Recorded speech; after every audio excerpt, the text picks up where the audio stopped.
Bab 679 menjadi orang yang dikorbankan. Semua orang di keluarga Wilson kegirangan. Masalah yang telah lama mengganggu mereka akhirnya akan terpecahkan. Tuhan selalu punya jalan. Pada saat seperti ini bisa menemukan cucu luar George Wilson. Terutama anak muda dari keluarga Wilson hampir berteriak kegirangan. Akhirnya menemukan seseorang yang menggantikan mereka dihukum. Baru-baru ini, ketika keluarga Wilson melakukan bisnis di Owakana, mereka melakukan kesalahan, memprovokasi panglima perang organisasi bayaran di Owakana, dan dihukum berat oleh militer setempat. Setelah membayar kompensasi 50 triliun dan memberikan banyak keuntungan bagi mereka, keluarga Wilson masih harus mengirim 10 orang untuk mendekam di penjara selama 30 tahun. Dengan kata halus di penjara, pada kenyataannya untuk pergi mati. Kondisi penjara setempat sangat memprihatinkan. Mereka dihukum setiap hari. Tidak sampai beberapa bulan mereka akan disiksa sampai mati. Dan diharuskan di antara 10 orang itu ada seorang pria dan seorang wanita yang merupakan keturunan kandung dari mereka. Kalau tidak, kemarahan panglima perang ini akan sulit sirna. Karena orang yang dihukum harus dari garis keturunan kandung dari keluarga Wilson. Tidak boleh diganti kerabat luar. George Wilson benar-benar tidak ingin melihat anak dan cucunya menerima hukuman ini.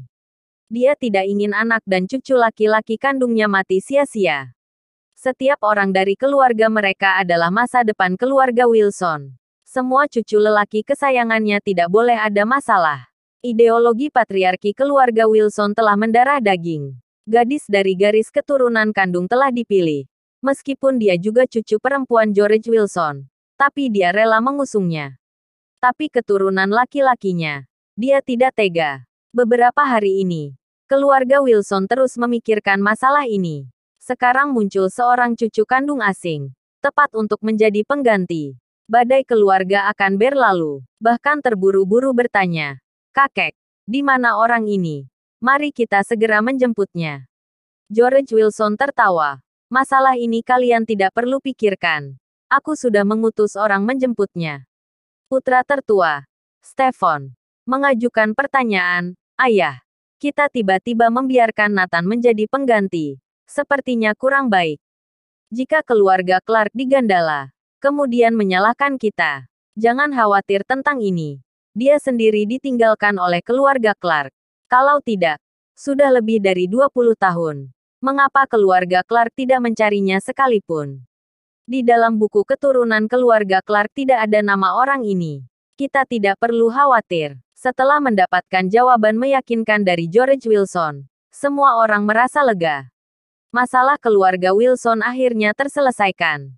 Mengirim cucu George Wilson, Nathan ke penjara. Pihak lawan tidak akan keberatan. Pasti karena ayah setiap hari berdoa, "Tuhan memberkati keluarga Wilson kita, sehingga kita memiliki keberuntungan yang luar biasa." Stefan tertawa. "Ya benar. Jika tidak, mungkinkah Tuhan menurunkan seorang cucu?" Yang lain juga tertawa terbahak-bahak. Terutama anak-anak yang lebih muda. Mereka yang paling bahagia. Termasuk yang suka foya-foya dan tidak berprestasi. Samar-samar merasakan akhir-akhir ini akan dikorbankan. Mereka sedih hingga tidak nafsu makan berhari-hari. Begitu Nathan muncul, tidak akan ada masalah yang menimpa mereka. George Wilson membelai janggutnya dan tersenyum. Karena anak ini akan menggantikan keluarga Wilson menerima hukuman. Dan tidak mungkin membiarkannya pergi dengan sia-sia. Kita akan penuhi semua keinginannya. Ayah, jangan khawatir. Masalah ini serahkan kepada kita. Semua orang bersemangat. Semua orang di keluarga Wilson sedang menunggu kedatangan Nathan. Nathan sama sekali tidak tahu. Dia telah dikorbankan oleh keluarga Wilson. Situasinya jauh lebih tragis daripada yang dia bayangkan. Tiba-tiba seorang kakek muncul, membuat perasaan Nathan menjadi rumit. Orang tua, keluarga, kerabat, apa hubungannya dengan dirinya? Jika benar-benar peduli padanya, tidak mungkin akan meninggalkannya. Jika menyesalinya, seharusnya sudah mencarinya sedari dulu. Bab 680 Bila tidak bisa tangkap saja. Mengapa sudah hampir 30 tahun tidak ada yang datang untuk mencarinya? Tepat saat ini tiba-tiba muncul seorang kakek.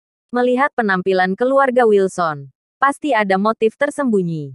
Nathan sudah lama berkecimpung di dunia keras ini. Dengan sekilas sudah melihat niat keluarga Wilson tidak sesederhana itu.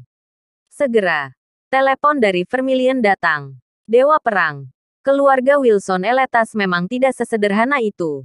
Mereka telah menyinggung Panglima Perang Owakana, Dermus Saitam. Hukumannya masuk penjara selama 30 tahun dari 2 keturunan langsung. Seorang pria dan seorang wanita. Keturunan laki-laki dari keluarga Wilson sepertinya memilih Anda. Hehe. Setelah mendengar apa yang Vermilion katakan, Nathan tertawa. Bagaimana bisa ada kue jatuh dari langit? Semuanya pasti ada alasannya. Dengan masalah keluarga sebesar itu, justru dengan sangat jelas menggambarkan bagaimana hubungan keluarga. Terutama seorang gelandangan yang dibuang selama hampir 30 tahun. Bagi mereka tidak ada nilai sama sekali. Buat apa mereka menjemputmu pulang? Memberi uang lalu kekuasaan. Mereka tidak bodoh. Satu-satunya penjelasan adalah karena kamu sekarang berguna bagi mereka. Bukankah sekarang mereka menunjuk Nathan untuk mendekam di penjara? Hahaha. Nathan tertawa beberapa kali. Betapa konyolnya. Hubungan keluarga yang telah hilang selama hampir 30 tahun ternyata hanya sebatas ini. Sebagai kakek dan paman, mereka tega melakukan hal-hal keji seperti ini. Apa bedanya dengan keluarga Clark di Anhemia? Vermilion di ujung telepon bisa dengan jelas merasakan perubahan napas Nathan. Dia marah. Pria ini marah. Vermilion bertanya ragu-ragu. Dewa Perang. Panglima Perang Dermus Saitam 3 tahun lalu hampir dimusnahkan oleh kita.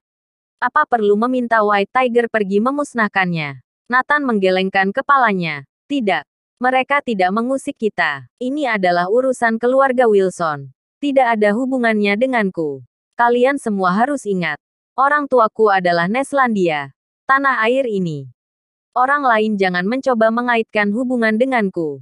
Nathan menginstruksikan. Mengerti. Vermilion dan yang lainnya juga yatim piatu. Bisa mengerti suasana hati Nathan. Tiba-tiba seorang kerabat muncul. Tetapi diperlakukan seperti ini. Siapapun pasti tidak akan senang. Ada apa denganmu, Nathan?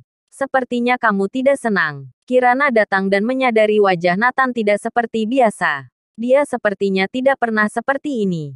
Tidak apa-apa. Nathan tersenyum. Aku dengar tadi pagi ada orang mencarimu. Apa ada masalah?